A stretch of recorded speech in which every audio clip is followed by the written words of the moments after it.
एबसुनि आफादगिरि दिपेन बर' सारनि खौसे जानायनि नाटक गायफ्लानाया दिनै फोरमान जाबाय। बिथाङा जे सासे पलिटिकेल एजेन्ट बेयो दिनै फोरमान जाबाय। बेनिनो नैबे भिडिअ क्लिप्सखौ नोंथांमोना नायनानै लाग्रोग्राय ससे। दा नाथाय एबसुनि आफादगिरि बिथाङा राव सोलायबाय। बिटिआर सुक्तिखौ मावफुंनांगौनि थाखाय बिपिएफ, इउपिपिएल आरो नेशनेल पार्टिया ज' जानांगौ होननानै बिथाङा बुंबाय। ओंखायनो बे दुलाराय बर' फरायसा आफादनि जे डाबल स्टेन्डार्ड मेनटेन खालामनाय बेखौ बिटिसिनि रायजो राजाया मोजां मोनाखै। মই ভাবো যে বিপিএফ, ইউপিপিএল, বিজেপি বা বিজেপি, ইউপিপিএল, বিপিএফ रुलिं और अपोजिशन एकत्रितभावे चुक्तिर स्वार्थत आगबारि जाओ। मा खोनाखो मा नुनो मोनखो साननैसोनि गेजेराव नाटक गायनानै बिथाङा पलिटिकेल लाबालाब लानो नागिरदोंमोन। दिनै फोरमान जाबाय। बिथांनि बुंनाया 15 आगस्टआव बुंनाय आरो नैबे प्रेजेन्टआव बुंनाय बे खोथायाव मिलायनाय नुवाखै जोङो। बर'नि संग्रामि नेताफोरखौ खौसे खालामनो थांनाया बावथिना गेलेनायसोमोन बिथां दिपेन बर'निया। स' बेनि सोमोन्दै दिनै जोबोद इम्परटेन्ट नोंथांमोनजों सावरायगोन आरो नोंथांमोनाबो गावबा गाव गोसोनि साननायखौ भिडिअनि कमेन्ट बक्सआव कमेन्ट लिरनानै हरबानो जाबाय। स' दिनैनि गोदान भिडिअआव नोंथांमोन बयखौबो गोसो गोथारै बरायदों। लोगोसे आसा खालामो इसोरनि अननायाव नोंथांमोन बयबो मोजां मोजां दं।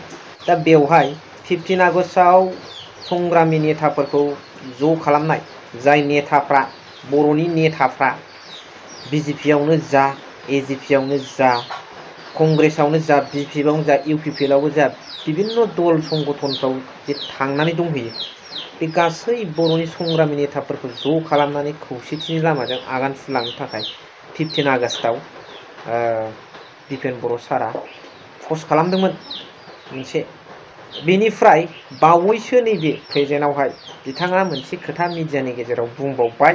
बिपिएफ, इउपिपिएल आरो बिजेपि ज' जानानै बिजेपि, बिपिएफ आरो इउपिपिएल ज' जानानै बिटिआर एग्रिमेन्टखौ बेनि दफाफोरखौ जाफुंसारनायनि साथ'आव खामानि मावनांगौ होननानै खौसे जानांगौ होननानै बबे फाग्ला बिपिएफ, इउपिपिएल, बिजेपि खौसे जानो हामारखै?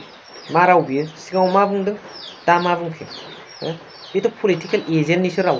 बे एबसुनि प्रेसिडेन्टनि राव नङा। बे एबसुनि प्रेसिडेन्ट हारिनि थैनाय थांनायखौ लानानै जुजिग्रा मोनसे गोथार बर'नि आफाद दुलाराय बर' फरायसा आफाद बेकबन अर्गानाइजेसन अफ बड'स बेयाव थानानै बिनि मोनसे गाहाय प्रेसिडेन्ट बिबान लानानै बिथाङा बे खोथाखौ मारै बुंनो हाखो? बिजेपिया बोरै खौसेयाव नोंजों फैनांगौ?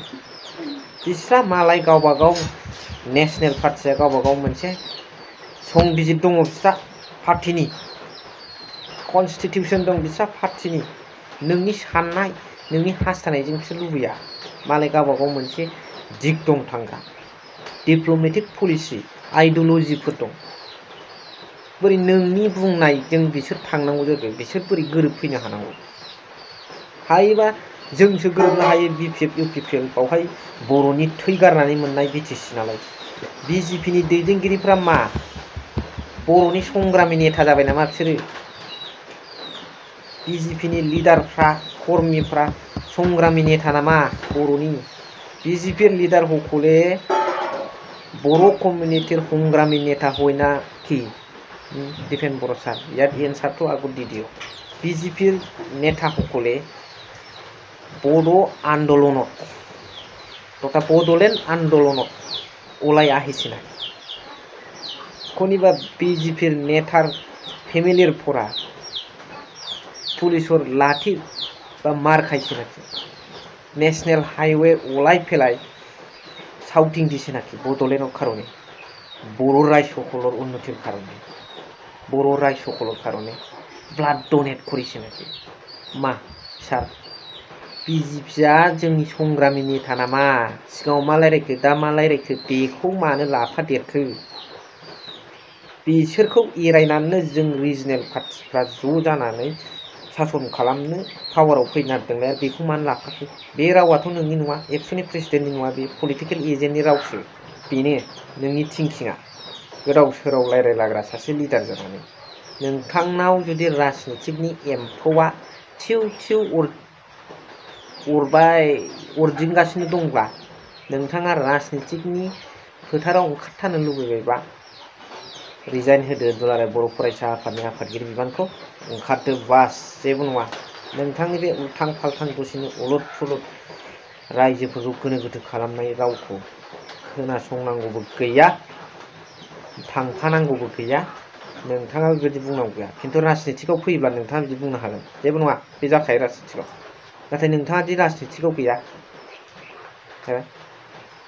दुलाराय बर' फरायसा आफाद मोनसे हारिनि सिनस्रि आफादावसो दं नोंथाङा बेयाव थासेयावबो नोङो थांनाय लकसभा इलेक्सनाव नोङो ओंखारफानानै फोथाराव ओंखारफानानै भट बिफाबाय बेयावबो नोंना बिराद गिदिर भुलखा बेबादि भुल मावनायावथ' नोङो दावराव देख्रेब सार अमर सिं सारमोनजों फोथाराव अपेन डिबेट लेंजायो गिजानानै गैया रोङा नालाय थांनो हायासै बादिनांनो हायासै दिनैबो उलट फुलट खोथा ओंखारदो सार लाब गैया रायजो राजाफोरखौ गोनो गोथो खालामनानै लाब गैया दुलाराय बर' फरायसा आफादनिफ्राय रिजाइन होनानै ओंखारदो बास राजनितिकआव बारसोमदो एसे साननांगौब्रा लिडार जाबाय जेला मा बुंबा मा जागोन ना बिजेपिआ नोंखौ दम हरखो ना फैसा जासि हरखो ना माबा मोनसे फुस्लाय हरखो बे खोथाखौ बाहायनो मालानिफ्राय नोंनि खौसेथिनि खोथायाव बिजेपिनि खोथा फैखो नोंनि खौसेथिनि खोथा बुंनायावथ' संग्रामि नेताफोरनिल' खोथा फैदोंमोन मालानिफ्राय बीजेपी की खोथा फैखो बड़ा ज्ञान देने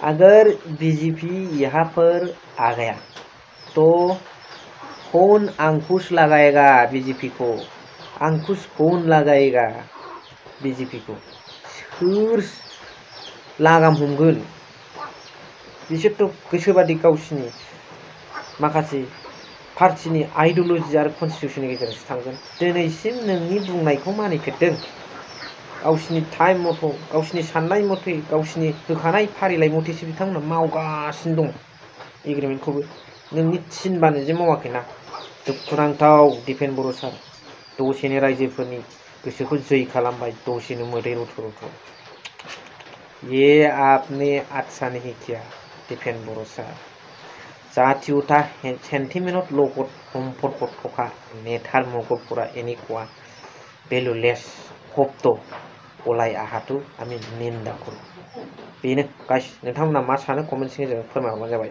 स' थेंक इउ भेरि माच फर वाचिं लाभ इउ